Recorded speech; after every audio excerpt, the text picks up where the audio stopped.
Welcome to Pace Studios. We are pleased to present one of the most exciting talents and creative forces on the jazz scene today, trumpeter and prolific composer, Christian Scott Atunde Adjoa.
Can you tell us a bit about that song and also introduce the members of your band? Yeah, absolutely.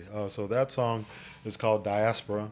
It's the title track from the second record that we're releasing in the Centennial trilogy, which is actually available now for pre-order.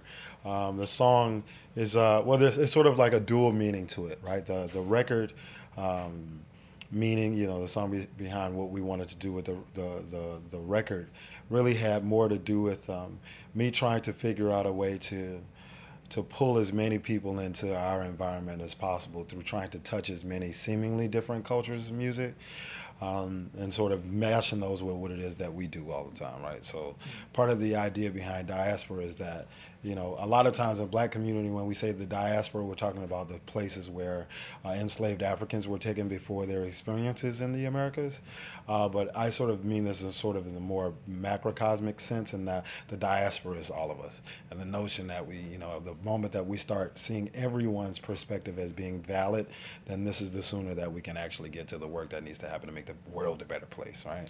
So this is sort of what we're dealing with the record. This particular composition, though, deals with my love for the women of New Orleans and the Latin Caribbean. Yeah. So this is sort of where this idea comes from. Yeah, I thought it had a little upbeat quality to it. Yeah. Very engaging, very cool. And the members of your group? Oh, absolutely. So in the back here, we have one of the most phenomenal talents to come up in a long time on this instrument, the piano. One of the leading exponents on his instrument for this generation of practitioners of this music, not just in the straight ahead vernacular, but in the Latin vernacular and also the conceptual vernacular, Mr. Zakai Curtis on the piano. Yeah. It's so quiet. It's very quiet here. Yeah, it's like tapes everywhere, right? The tapes are watching. And on the acoustic bass behind him, his brother, my bestie in the world, a guy that I've been making music together for almost 20 years. We've been playing together.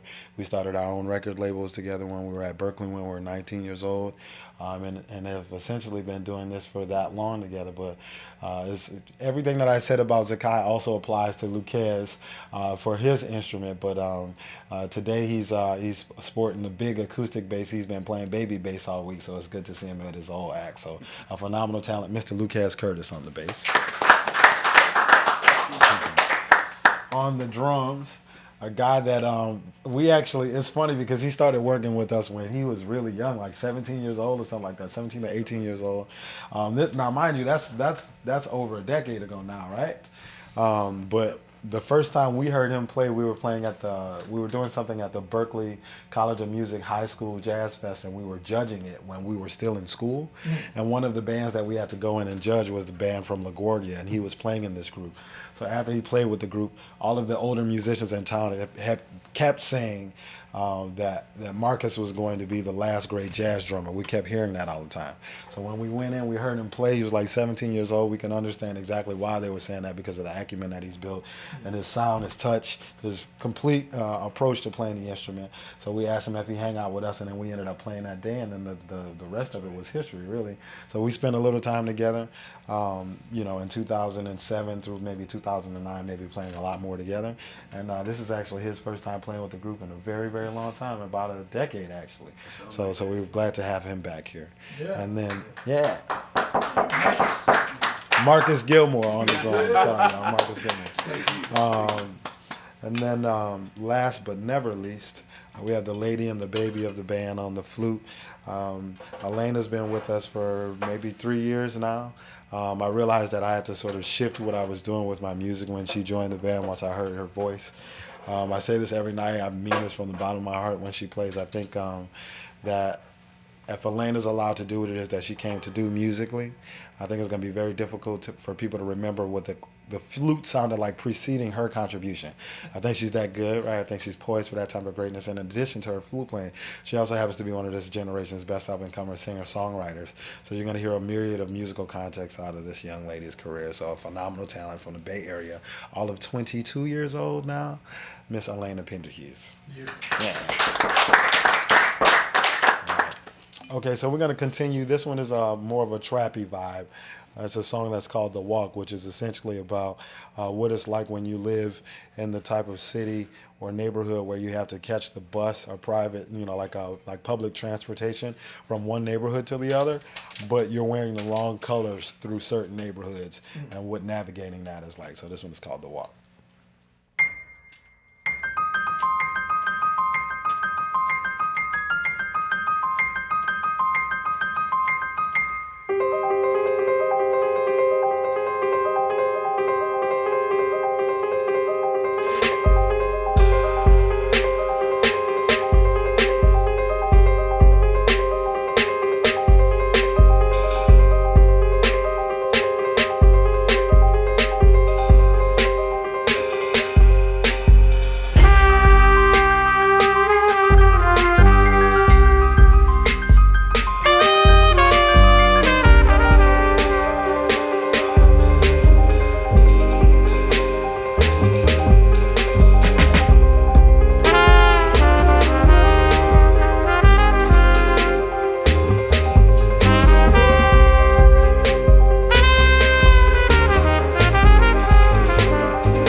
Christian, you said that piece had a trappy vibe. That is a style that comes out of your hometown, New Orleans? Trap music, well, it's really with the Southern style, right? You hear this really all over the country now. I mean, obviously Drake is like a big proponent of the style now, Migos. But I mean, it has its beginnings in in multiple contexts in Southern style hip hop, right?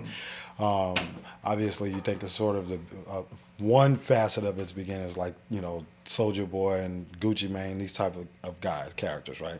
In New Orleans, what was more popular when I was coming up was bounce music, right? So obviously that's an element that you hear a lot in our music as well. But this was our sort of take and adaptation on that similar type of vibe and tropes, but with improvising happening over it essentially. Can you talk about growing up in New Orleans and experiencing music as a social function, how that affected you and has influenced your own music today? Yeah, sure. Well, what's great about New Orleans is, at least in terms of how music affects the culture is, no matter what the city is going through or what it's enduring, it seems like the greatest practitioners of this music culture, they have sort of a firm hold on what's actually happening with the hearts of the city. So, after the hurricane happened, the first group of people that were back to try and rebuild the city were essentially as jazz musicians in this community. Looked to try and build a bunch of resources to try and get the city back on its feet, but they also have a way of commanding and pulling something out of the city that I think doesn't really exist in a lot of places in the world. So, you'll see, musicians like, Nicholas Payton or Donald Harrison. My uncle's the guy that trained a lot of us that are actually playing here. Marcus played in Nicholas's band for a long time. You think about, these sort of musicians, they came back to New Orleans immediately after the hurricane and really affected what was going on there culturally. Started to raise another generation of young musicians as well, which obviously is going to impact the heart of the city when they can see that there's actually a legitimate future that's being invested in there. So as an adult, this is sort of what I see more when I go back now. Growing up there, though, this was, the idea was very different. There's like a collective cultural memory that existed in New Orleans that I think is very different than the rest of the country as well, which is sort of why the spirit of the music, I think, is so palpable in that environment. So, this is what I grew up with, what I grew up around. Like, my first teachers were people like Clyde Kirk Jr., Doc Cheatham, which are some of the original practitioners of this music and that played at a very high level. So you would see them in every environment, right? It wouldn't just be at a gig. Like, if there was a funeral, they were always around what was happening there. They were with the children in the neighborhood. I can't tell you how many times I got like spankings or like, maybe like yum yum bread with rum in it and all this stuff from all of these great musicians. So there was always like this familiar sort of relatedness and kindredness that happens between the culture of musicians and the people in the community. So a lot of what we're trying to do musically now is to sort of recreate that, but on a much larger scale, right? So you're part of the continuum. Yeah, absolutely. They call what we do stretch music, right? Like, obviously we've adopted that and started to use that, but essentially it's like second century jazz, right? Mm-hmm. It just had the chance to sort of reacculturate all of these forms that have grown out of the first century of jazz back into it. Right? Cool. Let's hear some more. Yeah, absolutely. So we're going to play one last one for you guys. This one is called The Last Chieftain, and it's essentially a song that's written about my grandfather. My granddad's a guy named Donald Harrison Sr. He's the only man to be a chieftain of 4 different tribes of Black Indians, Afro-Native Americans in Louisiana. My uncle has been chief for a long time. I have a cousin who's chief as well, and I was just coronated this year as well. So there's a line of chiefs in my family, and so I wanted to make a song that sort of commemorated that lineage, but that also dealt with what made that style of chiefdom in New Orleans such a beautiful thing, and how he was able to combine these tribes that had essentially been, on some levels, warring since the beginning of the culture. Right? The song is really about how we treat each other and making sure that no matter what environment that you're in, that there's a sense of welcome there, and that as Americans and as world citizens, like, for us to be able to get to the junction that we need to eventually get to, at some point we're going to have to look at some of the things that we disagree about, reevaluate them, and realize that with this many people in an environment like this, it's impossible to reach a perfect consensus about how to move forward. But if we can actually take the moment to listen to each other and reevaluate our thinking a little bit, we can find some common ground that will help us be able to create the types of realities that we want for our children at some point. So this is essentially what that song is about. An old world chieftain that's ideas have sort of permeated the way we would like to see people interact with each other, and which is essentially like a more loving way, a way that respects other people's perspectives, whether or not they're the same color as you, the same gender as you, have the same gender identification as you, or sexual preference. All of these things we kind of need to get rid of, I think. I think if we take the moment to actually start to illuminate the sameness between seemingly disparate groups of people, then we'll ultimately find a better way to walk forward hand in hand, and that's what the song is about. Cool. All right. Doom, doom, doom, doom, doom, right in. Yeah. Zakai, you want to play on it?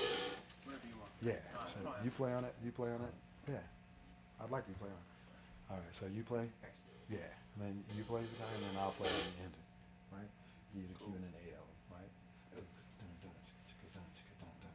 1, 2, 3, 4, 5, 6.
Beautiful. You mentioned that you saw Marcus Gilmore for the first time when he was 17. Yeah. I think I saw you for the first time when you were 17. Oh, wow.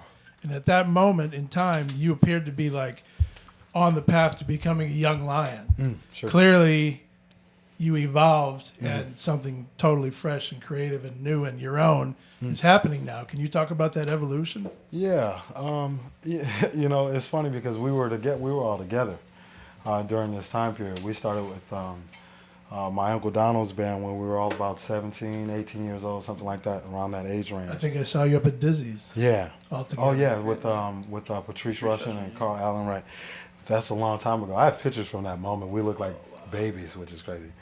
But, yeah, so, obviously I'm born and raised in New Orleans. There are different systems of learning this music from there, right? Obviously, like we know where there are a lot of jazz conservatories and schools like that, but to really be able to learn to do this, you don't learn that in school, right? It's like you kind of have to learn by doing, right? And so in that environment, a lot of what you're taught comes from like very pointed parts of the culture, right? Like, so when you're a little kid, when I'm a little boy, if I go into Preservation Hall, they won't let me play Diana Lee until I know the Tiger Leaf rag, right? So I have to go in order, essentially, right? So I have to start with the beginning of this music, right? If we're talking about the Dodge Brothers, if we're talking about Sidney Bechet, we're talking about Kid Ory's bands, this sort of stuff, Little Hardin, Spasm bands, this sort of stuff, and then eventually move through the eras to learn the music in New Orleans, right? You generally go in order. But there are also systems of learning in New Orleans that are the complete opposite of that. Some of the teachers of this music are, you could maybe say are avant-gardists, right? You also have conceptualists in New Orleans. So what's great is to have such a close proximity to all of these different cultures of thinking, right? So it sort of informs your decision making a little bit different once you start to really develop your voice. I'm sure like when you saw me, we're 17 years old, you're sort of in an environment where you're sort of being indoctrinated to make sure that you develop the requisite acumen for playing at a high level. So they say, okay, someone's going to tell you if you play the trumpet, you need to listen to Louis Armstrong, you need to check out Dizzy Gillespie, you need to check out Miles Davis and Clifford Brown and these guys to make sure that where you're coming from in terms of the vernacular that you are developing in terms of your approach to improvising, also the nuanced things that you develop, like learning how to doodle tongue and feign phrases and use the temperature of your ear to rub the horn different, all these sort of things come from very specific cultural spaces in this music. But once you've developed those things, then you have a choice, right? You can either create music that sort of falls into that vein, or you can go out and search for new terrain, right? In jazz, there's a sort of strange sort of duality to it in that there are some people that have sort of accepted this idea or this notion that that the actual tradition in this music is to sound like what happened in the past. Like the tradition in this music is to sort of pantomime the way of playing of like a Kid Ory or a Little Hardin and these sort of folks, right? I sort of believe the notion of philosophy that the actual tradition in this music is to constantly search for new landscapes, new vernacular, new modes of operating and way of approaching the music, right? So I can take the acumen that I developed from learning the music in those environments, but in order to find something new, I have to be open, right? I think we sort of accepted this idea that the best jazz has already happened, right? I think a lot of people hold that idea and don't realize that they hold that idea. And so a lot of what it is that we're doing is trying to create an environment where we're reevaluating our relationship with the listener so that we can create a sound that essentially addresses this misnomer about our culture of music. Well, you began establishing your own voice with your first record in 2006. Rewind that. 2007 Anthem, you were addressing some political issues. Sure. That's been a part of your music all along. Sure. You're one of a handful of young musicians on the scene today that do not shy away from addressing political, social issues. Sure. Why is that important for you? Well, I think there are a lot of answers to that. I come from an environment where people have had a hard time historically, right? Food insecurity is an issue where I'm from, right? People being undereducated so they can be a labor class is an issue where I'm from, right? So I feel like if I'm given an opportunity to speak on the things that I see, I take it very serious having this opportunity, right? I don't sort of take that lightly, like I'm just gonna say anything that comes to mind, but they are legitimate issues that affect the people of my community. They're legitimate issues that affect us as a macrocosmic culture, what's going on in the United States, and they're world issues. Like we're traveling on the road maybe 8 to 9 months out of the year. So as much as I see myself as an American, I also see myself as a world citizen. And a lot of what's going on in a lot of places, really, people are enduring really hard things. And I think one of the sentiments that I see a lot is that you have people that are enduring really, really terrible and hard and daunting things, and they feel like people don't actually acknowledge their perspectives or care that they're enduring those things. So we try to address that stuff as much as possible in our music, you know. I try not to say specifically what people should feel in an environment. Like, obviously, I have some pretty charged compositions, like Ku Klux Police Department or The Last Broken Heart, which is about, like, Proposition 8, you know, a few years ago, and when that was going on in California, to Angola, Louisiana, the 13th Amendment. So these are pretty charged things that we're speaking about. But I don't like to browbeat people with what they should think specifically. I think it's better for us to raise the issue. Obviously, what we do musically is an abstraction, right? I'd like for the improvisers to be thinking of these things when they're actually making the music, because you want to be able to sort of channel that energy. But ultimately, what people are going to think about those moments is it's really going to be up to them. It's really just important to us that they do think about them. Right?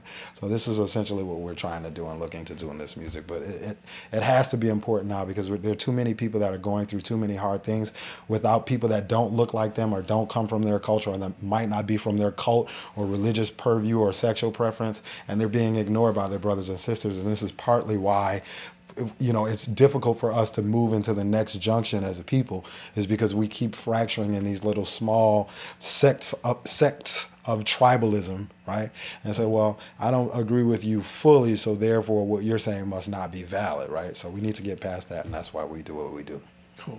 One final question. This is an incredibly fertile period for you creatively. You are releasing 3 albums in this year. Talk about your idea behind that, the concept of putting out so much in one period. Well, I used to get in trouble, actually, you know, because we go into the studio and we make way too much music, right? And, you know, and the label sometimes would be like, what are we going to do with all of this music? But what's great is that now we own our own environment where we make records as a partner with Rope-A-Dope, and we have our own app company, so we can disseminate music in this way as well, you know. But, you know, I think a lot of it has to do with how well the band is trained. What's great is, like, this moment is really cool because it's sort of like a reunion. It's like a hybrid of our newer environment and also, like, the band. Like, this was actually the rhythm section maybe 12 years ago, right? So to get a chance to, like, play with my brothers is always obviously incredible. But the environments of how we make music is a little bit different. Like, the culture of making a lot of content started with them, but now with this band, I think it's kind of grown to a completely new level. So it's like we may have 4 or 5 days in the studio, but we can bang out 70 tracks in like 4 or 5 days. Right, so it becomes about us trying to find the right program and sort of structure the music, which can be sort of difficult and sometimes because we're making so much music. But in terms of the Centennial Trilogy specifically, you know, we wanted to take the moment to commemorate the 100th anniversary of this music history. Obviously, giving the nod to the past legends in this music is really important to us because their perspectives are still valid, right? The things that Nina Simone spoke about in 1965, they still exist, right? So obviously these perspectives can't be ignored. But like I said before, part of what we do is about reevaluation. So we have to figure out what's the best way to communicate the things that she was trying to communicate to people, right? It may not be a statement in this generation. It may be posing the right question musically, right? So that sort of reevaluation is sort of what we're on. And so the Centennial Trilogy essentially is trying to assess all of those things and trying to solve those things all in one document, right? One document that's 3 documents. So you have the first record, Ruler Rebel, which is who you are listening to. The music in this record sort of points higher, so more closely to like what my identity politics are, the types of music that I find interesting, what I listen to in my personal time, right? Like obviously I like trap music, I like bounce music. I came from the Black Indian community in New Orleans, so this is a part of my musical diet that I love and want to project. So that's all on Ruler Rebel. Then the second record is called Diaspora, which essentially features this young lady. it's cool because I wanted to make a document that featured the other artists as opposed to me just like playing trumpet in your face all over, especially since the first record is that.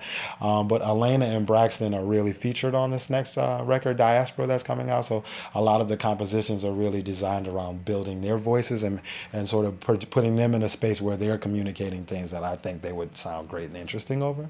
But it essentially stretches the music a bit further. So it's like less like American music that's being incorporated in that, and more stuff that's coming out of like the Latin Caribbean or like Nordic pop music or alt rock music and these sort of things. Then the last record is essentially the statement, right? So the first record is who you're listening to. The second record is who is being spoken to. And then the last record is the message, essentially. And that record is called The Emancipation Procrastination. Now, this record is a much more politically, socially sort of centered document. But it's really us sort of stretching music out in a way that's more similar to what you would find on Stretch Music, the first recording in this style, in that there's more through composed compositions, longer solo forms, more improvising as opposed to like more traditional song forms, but a lot of mixtures of cultures as well. You hear a lot of hip hop on this record and those types of influences. Right. You're a very thoughtful young man. Oh, well, I'm When trying will you just be to figure it available out. to run for president? Oh, well, I don't know. I don't know if I'm going to want the job after what's happening now. I think I'll be good, man. I'll be all right. Do we have time to take it out with some more? Yeah, you want to hear something? Yeah. Y'all want to tip something? Let's swing something. Yeah? you have the regular bass drum or no? You do? Yeah. All right, all right. You know Ida Hurricanes? You know? Yeah, of course. We had some fun. All right, we're going to play a little jazz now. All right. There you go. Nothing wrong with that.